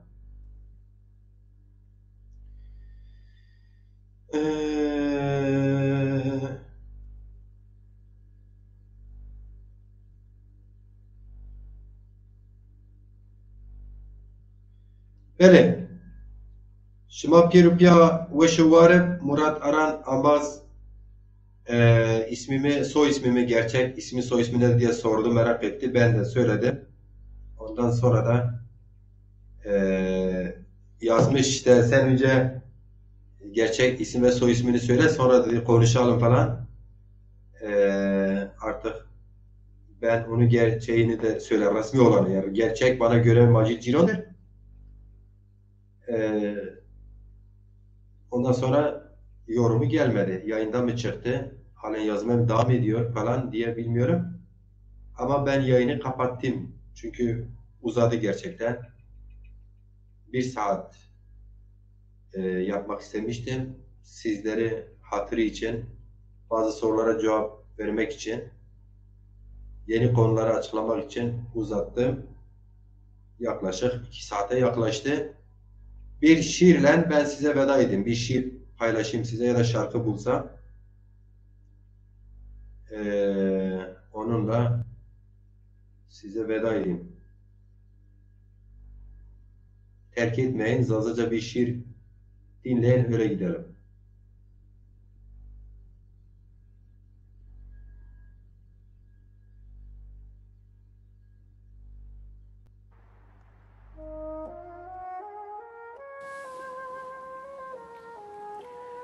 Dünya bir keder, bir gam, bir nüveşi ben açırı. Yo gurbeti ra, yo cade ko dir ra ina geriye işteyene. Takat nimen dema, lev takiyen, çim kafiliyen, çake lerzen, çipikiz dejen, en peşmuni, en umyeyiştü, hasret velatu belka.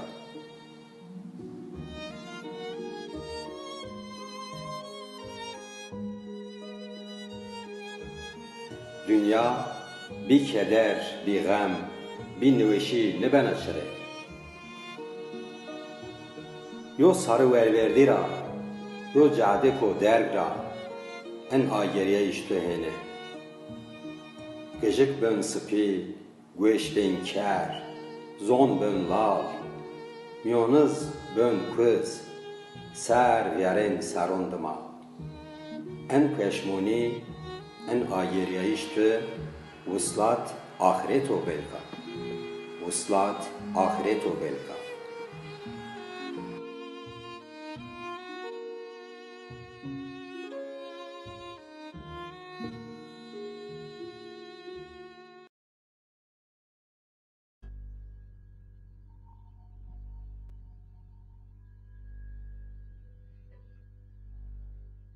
Şeşma ve şef.